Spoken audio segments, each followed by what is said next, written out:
Welcome to the Rogue Startups Podcast, where two startup founders are sharing lessons learned and pitfalls to avoid in their online businesses. And now, here's Dave and Craig. All right, welcome to episode 255 of Rogue Startups. Craig, how are you, my friend? I'm good, man. I'm good. I'm better today than I was yesterday. We were supposed to record this yesterday on our regular day, and I messaged you and I said, I can't. You don't want to talk to me today. I don't want to talk to anybody today. Let's postpone this for a day. So, but today is a better day. Yeah. So here's something I've noticed since I've gone full time on my business here. I have kind of alternating days of where, things are going really well with the business, but I might be like having a slight shit show with my kids or like with school or, my kids have been in school for the past week and they've already been exposed to COVID twice. We actually thought that my middle daughter had COVID because she started showing symptoms. Thank God she just had a cold.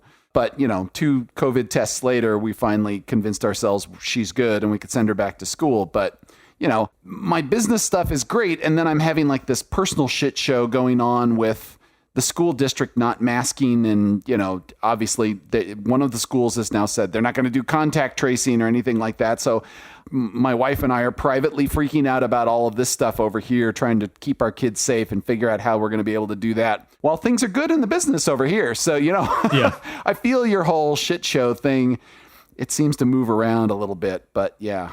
Yeah. I mean, I think what's the most difficult about all of that is, it's been 18 months now that we've been in this limbo hellhole, and it's worse almost now, because like a bunch of us got vaccinated and we felt like shit for a couple of days. And like, we all thought that would be, this liberating thing. And now like, it's not, and in a lot of ways, like it's worse, I think, like emotionally and socially than it was before. I mean, here in France, like the health pass is a very polarizing thing, and like, if you've been vaccinated, that's your vaccine passport. Yeah. And you have to have it basically to do anything except go to the grocery store. All sporting events, all public transportation, all like big shopping areas, restaurants, bars, cafes, even outside, you have to have it. You have to have it or a proof of a negative COVID test. And I mean, there's a lot of people that say like, I don't want to get vaccinated. And like, that's not me, but I don't know. It's super complicated. I think they have more of a right to say I don't want to get vaccinated than the health pass is giving them. Like it's basically you have to get vaccinated if you want to do anything. And I think that people should have a bit of a right to say I don't want to get vaccinated, and you basically need to be really careful and kind of quarantine yourself. I don't know, but this is a whole tangent. But yeah, it's a complicated. Yeah, we're not thing, on a COVID show. This is not the Rogue COVID podcast here. So I don't want to freak anybody out. We're actually going to talk business. I promise. Yeah. But anyway, so suffice to say, it's a complicated social kind of psychological time. But yeah, the business, I can't complain. Business is going good. And you? Yeah, overall it's good. And there are definitely some pluses and minuses now. So I was thinking about, something that Chris Lemma, and if you're not on Chris Lemma's email list, by the way, I strongly recommend this because he's been on like a tear. So for 229 days straight, he's written an article, and the article, I mean, he writes high quality stuff. So like maybe not every single article applies to you or you like it, but you'll get something in your inbox every damn day. And, I find probably about 75% of these articles are ones that I would want to read. Now, I mean, I'm also in the WordPress space, so there's probably a little more overlap, but I'd say at least 50%.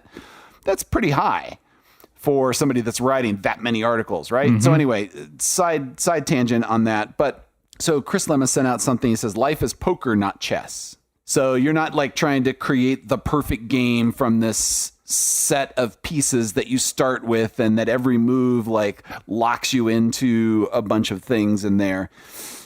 It's not like that at all. It's more like you're just making a series of bets on things, and the strength of your hand has a lot to do with how much you might want to bet on something, right? So that's the poker analogy. And, I'm kind of feeling like that's what I've been doing lately with Recapture. So, I feel like, I might compare it more to like blackjack at this point, because you can play more than one blackjack hand at once. You can't play more than one poker hand at once. So let's say I had like 3 hands of blackjack. There might be a strong one, a middle one, and a weak one. And I'm playing all 3 of them at the same time to kind of see which one pays off. And, I'm betting on them accordingly. And so there's all these things that I'm working with on Recapture at the same time. And, some of them are going well, some of them are going okay, some of them are going shitty. And, I feel like that first, I wouldn't have had the bandwidth to do this 3 months ago if I hadn't quit. So this is great. Yeah. And now that I've got that bandwidth, there's all kinds of things that are opening up and I'm getting to do. But, the fact that I've got these experiments out there, the fact that I've got stuff on the table means that, there's possibilities to move it forward. Whereas before, the most I had the bandwidth for was 1 hand. And that had better been a good hand, right? You're kind of risking more by playing just 1 hand. Mm-hmm. It's got to be strong, and you got to bet well, and you got to hope that you're going to do well as a result of that. Because, if the dealer gets 21 and you've got 21, too bad, right? So, yeah, that's kind of where things have been with Recapture lately. Are there things about the things that are working or that aren't working that you can kind of pattern match to say like, oh, this kind of general approach probably doesn't work. I shouldn't explore variations of that, or this one is, and I should do a bunch more of that kind of thing, even if the exact approach you took isn't exactly working? I wouldn't say pattern matching is going to be the right way to think about this here. So let me let throw out a couple here. So one of them that's not working for me, and we've been working on it since, March, April, is Facebook ads. So originally my goal was to go and create some Facebook campaigns that were going to promote awareness around SMS. And my thesis at the time was there is a lot of untapped interest in SMS, and there's also a lot of unfulfilled educational need in SMS, because there's a lot of merchants and businesses that want to use this, that have been told this is a good thing for them to go for, but they're not really sure how to get started. That was kind of my feeling based on merchants I had talked to in Recapture, based on other articles I saw out there, based on other vendors that were kind of doing similar things. And I thought, all right, I can do this if I attack it with this specific niche. And we just took a really long I didn't realize, and maybe I hired an agency that does things a different way than others, but I thought this would be a pretty quick turnaround kind of thing. Like within a couple of months, we would be up and running and have some knowledge. Well, that's kind of not how it went at all. It was, let's test this one thing. We're going to try to warm up this audience. We're going to try to build up here. We're going to create this lookalike audience based on this other stuff. And we're going to send this creative to them, and we'll see how they react to it. And, it was like this tweaking process that took a really long time. And then I thought, we were going through this series of steps, and at the end of it was going to be, hey, now we've told you all about this stuff, and we're going to pitch Recapture to you. Because, of course, Recapture does all these things that we've been talking about. And when we did that to a warm audience, and we tried all different creatives. We tried image creatives, we tried video creatives, we tried different kinds of both of those sort of things. We tried them in combination. Everything fell flat. Like, it really surprised me. It seemed like at first we were getting a lot of interest and that things were going well. And the more I'm reading about Facebook stuff, it seems like there's a lot of stats about Facebook ads that look really good when you're running things. But when you get down to the conversions, it turns into shit because they're inflating their stuff. And I've seen this going back to 2018. And, there were people that actually filed lawsuits against Facebook because of this stuff. And they claim that they fixed it and whatever. But, my read on my campaigns, on all this different data that we've been trying with an experienced agency that truly knows Facebook stuff and that they've been working it well for other people, it's just not working for us. And so, we switched tactics after that to say, all right, let's just try doing a cold audience and try to pitch them Recapture straight up? Do they respond better that way? And, first of all, I'm getting insanely high cost per leads to try to get them to a form to sign up. And then when we get them to the form, I'm getting people that put their emails in there. And then, my follow-ups on this I'm having zero luck, like not a little luck. I'm having zero luck. Huh. None of those leads are responding to anything. And, I'm not an email bozo. So I would hope after, sub 100 leads that you could figure out something in there. Like somebody would say something. No, I'm not interested. Fuck off, Dave. Yes, I'd like to try this, or, a sign up, something, nothing. I've got nothing, no feedback whatsoever. So, we burn several $1,000s. I think I'm somewhere between 5 and 7 at this point on this experiment. And we're kind of in a last ditch effort this week. And I don't really expect it to pan out. So I'll be shutting it down. So that's a bet that, I thought was good. And this hand has turned into shit. Yeah, I haven't run any Facebook ads in a long time. And yeah, I think paid acquisition in general is kind of tough. I think there's a lot of like alignment you have to have with like your audience and the message and the offer and kind of their mindset when they're on that platform, whether it's, Facebook or LinkedIn or, Google AdWords. Yeah, that's tough. Yeah, I would agree. If you're in this last week and nothing has worked so far, I wouldn't suspect that everything will change all of a sudden. What agency are you using to help you manage it? Well, I don't want to mention them here because this is obviously not. I don't think you're not blaming them, right? No, I'm not. And yeah, so I've been using this agency. They're out of Arizona, and they, the guy that runs it, Jordan, great guy, very experienced, very knowledgeable, has a great team behind him. They've helped me a lot with creatives and stuff like that. Yeah, it just doesn't the impact to my audience doesn't seem to be there for this particular thing. And in reality, I probably shouldn't be that surprised at it because all of my acquisition to date that's been successful has been through marketplaces, app stores, and like the WordPress repository where people have a specific intent looking for those things. And now with Facebook, I'm going to a place where they're talking with their grandparents, posting cat pictures, and having, rude political discussions, right? Recapture doesn't fit in any of those genres. Right. So why would I necessarily think that it was going to work? That's probably part of the naivete there.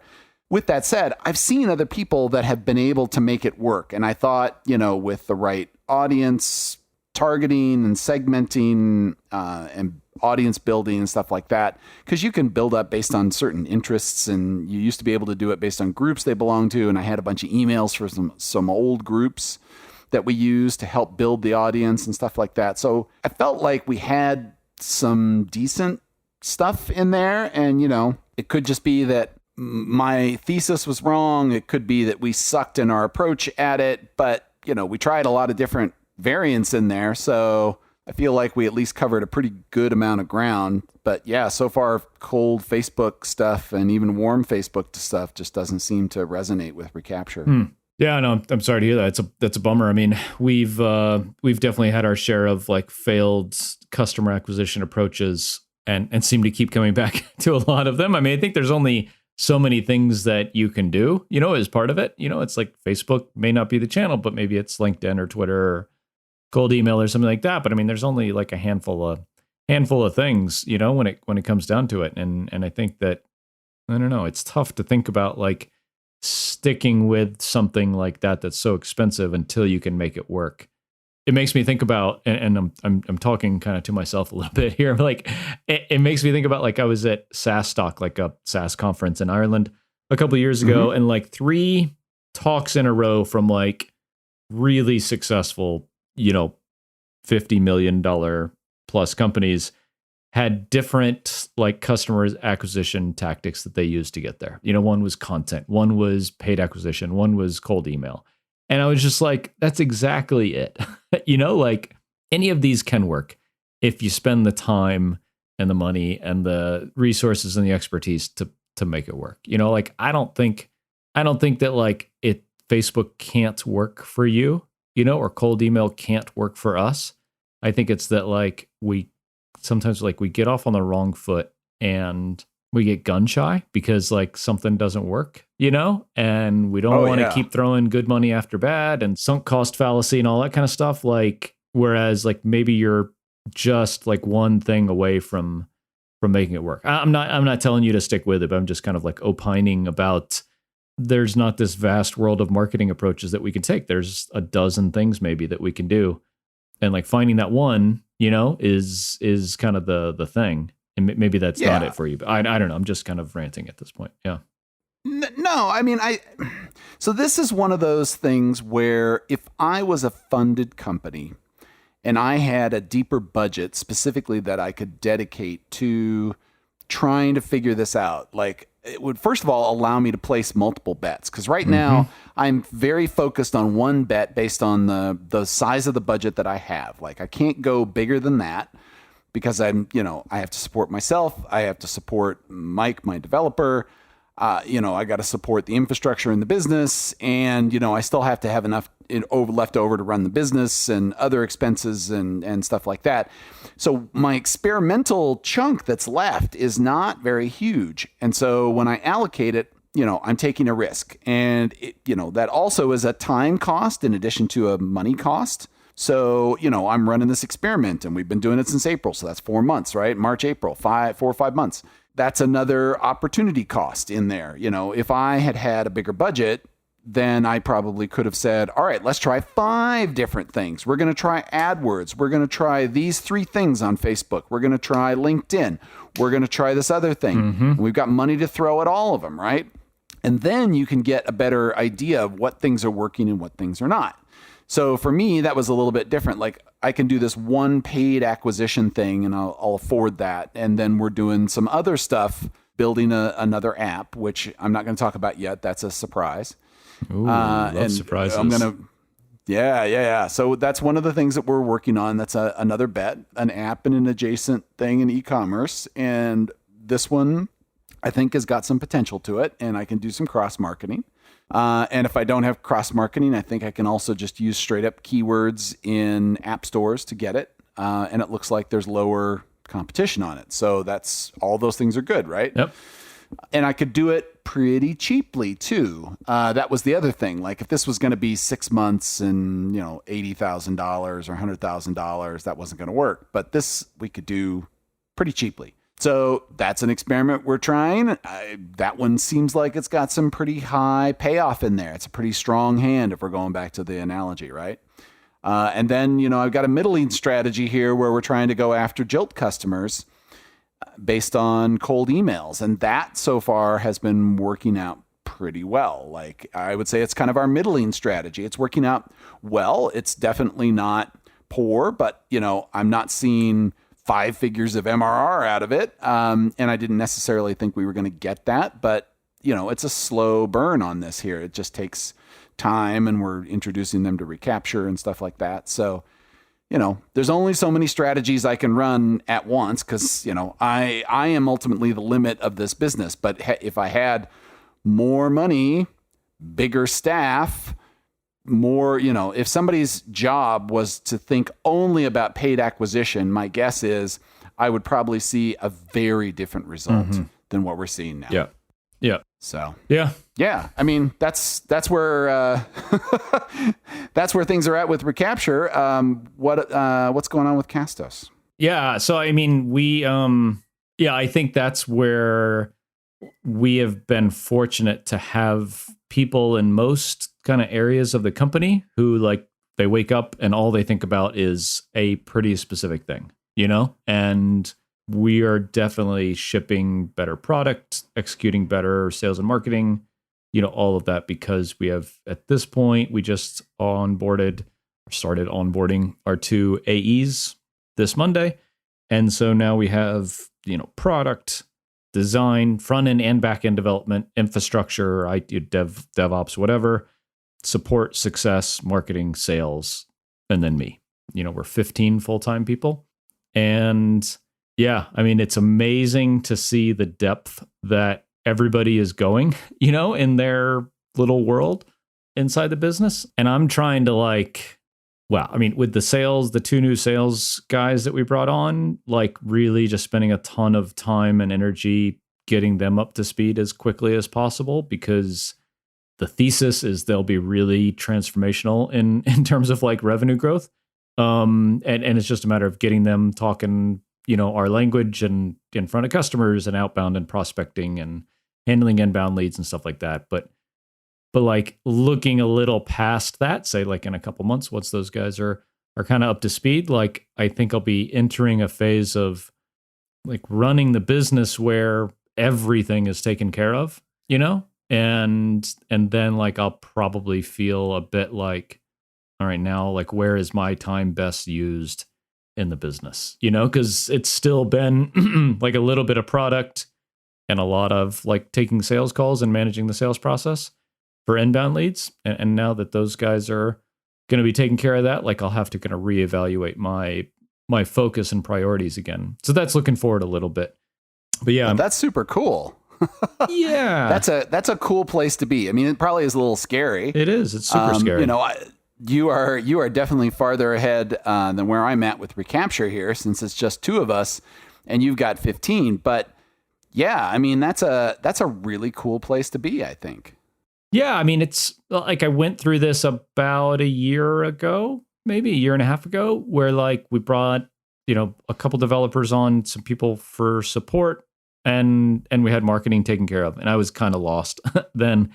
And now we'll be again, looking towards the end of the year maybe. But yeah, I mean, I can talk a little bit about the sales folks that we brought on, because it's pretty interesting. I talked, and so every Monday we have a team meeting, and so it's everybody on a call. It's the only time we all get together all week. And I made the analogy that thus far we have been a company of push, product and marketing really have been pushing the product and the brand and everything into the market. And the way I view it is sales, especially dedicated salespeople.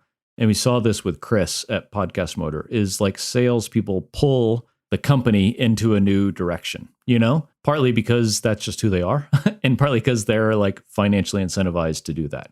And so it's something that I wanted to kind of prep the team on, because a lot of our team members haven't been a part of a company that have salespeople before, they've worked for government or super small businesses where they were also the salesperson. But introducing salespeople into an existing business is kind of a dynamic shifting thing. And we're 2.5 days into it, and we already see it. They're already coming to us and saying hey, what about this? Hey, I need more of that. Hey, what about pricing and packaging for this? Hey, where do I find this thing? And it's a really invigorating thing, to an extent. And I think that the caveat to that is the company and the product and the support and success and all that have to be able to now support the salespeople doing all the things they want to do, So it's cool. It's cool. I think we're just the kind of size a company that can really support sales, because otherwise the salespeople just get frustrated that the shitty company can't put out the product and the marketing and everything else that they need to be successful as salespeople. So yeah, that's where we are, I guess. Yeah, so the way that you describe that sounds, and this was years and years ago with me, but it sounded very familiar. So I worked at a C and C++ GUI toolkit company called XVT, which stood for Extensible Virtual Toolkit. And when I started working there, I worked in customer support. So I kind of saw all of the different various organizations, because when somebody would call in for customer support, sometimes I'd have to reach out to sales if it was a certain kind of customer. Sometimes I had to reach out to professional services if they were dealing with something that was some custom work. Sometimes I had to reach out to operations because we had to ship them patches. This was the very early days of the internet, and not everybody had access. So we were literally mailing discs to send people patches of things that were fixed. And, sometimes we'd be talking to engineering because there was a big problem that was out there. So it was very, I was involved in a lot of different bits of that company. But when you talked about sales driving everything, I remember a specific time at that company where sales were exploding. Like every month, new records were being set, and the company's growth was just off the charts. So it was a really exciting time to be there. And everything was super busy all the time because the salespeople were bringing in, hey, we've got this enterprise deal. We need them to be able to do this. Can we set up this professional services package that we can sell on top of the software over here? And, of course, the guy that worked at the head of professional services was like, fuck yeah, we can do that. Yep.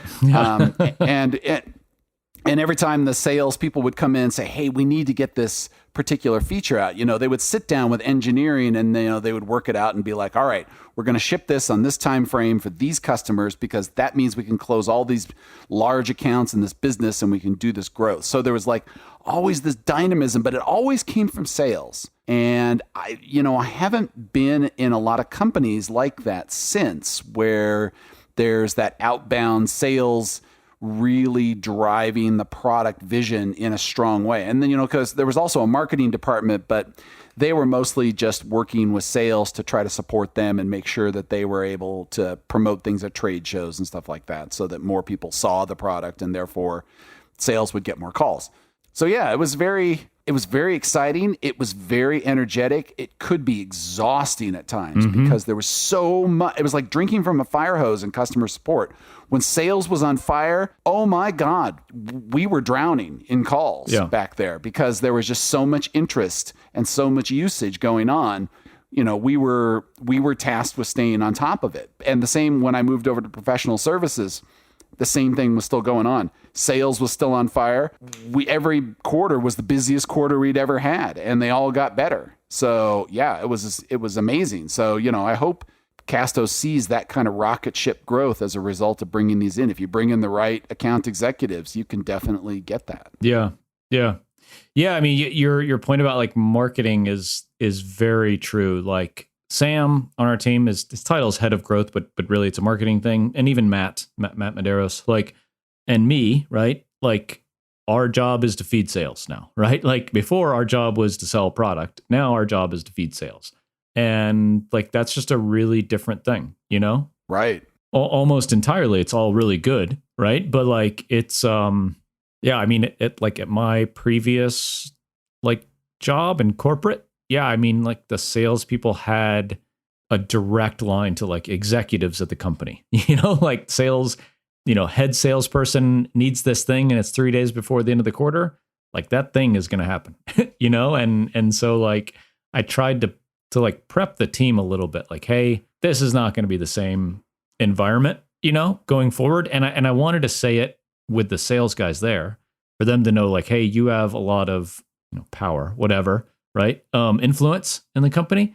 And I qualified it with a big thing for us all to do is to make sure we're selling to the right people, because that's when sales gets dangerous is like if they're incentivized improperly, then they go sell to a bunch of poor fit customers, and then it's a nightmare for support and success later. So like that's the balancing act part of it, I think, is like sales can definitely drive a whole lot of momentum in the company, and like if it's good, that's great, but it can be very bad. And so that's a lot of what we're talking about here in these first days. It's like, hey, this is our ideal customer persona. This is the perfect kind of person we want to sell to.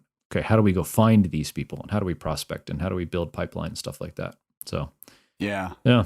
I hope it works out really well. I expect you'll probably have some growing pains in there as everybody, because when you bring a bunch of really smart individuals together who have their own strong ideas about stuff, inevitably there's a little bit of clash until everybody sort of gets into a groove and onto the same page and understands it's not just about them, it's about the company as a whole, and understanding that selling to bad fit customers really hurts customer success, and that hurts Castos in general. Yep.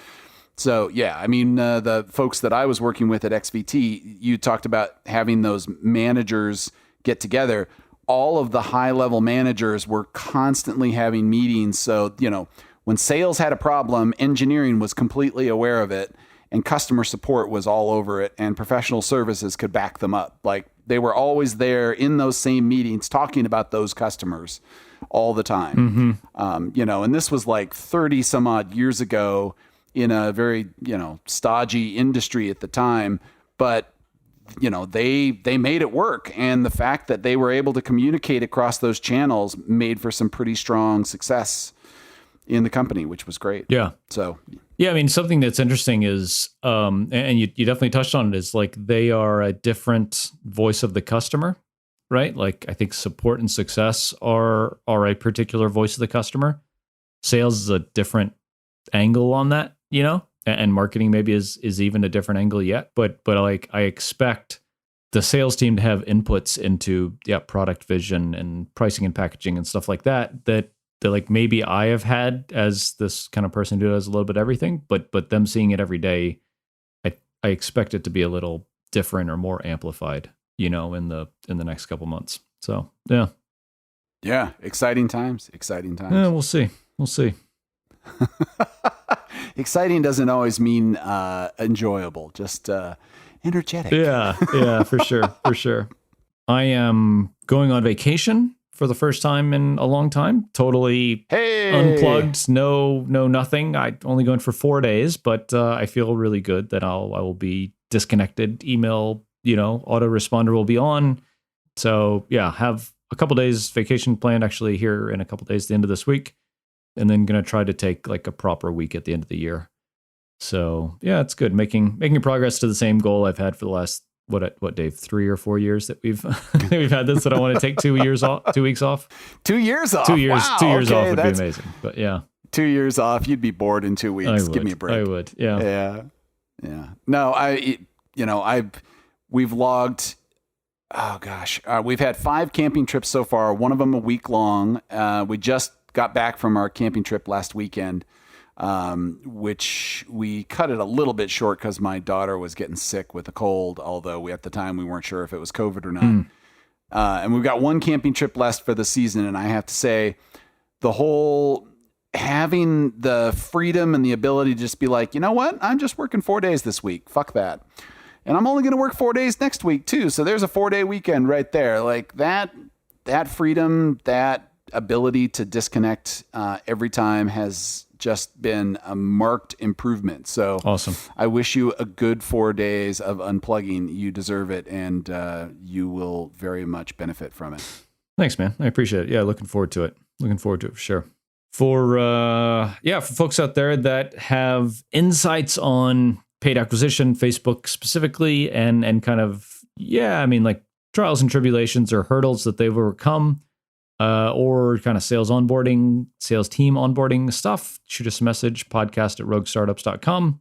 Would love to hear from you, any insights or kind of questions that you have that Dave and I might be able to kind of add to. And if you haven't already, please share the podcast with someone who you think would enjoy it as well. And we'll see you next week. Thanks for listening to another episode of Rogue Startups. If you haven't already, head over to iTunes and leave a rating and review for the show. For show notes from each episode and a few extra resources to help you along your journey, head over to roguestartups.com to learn more.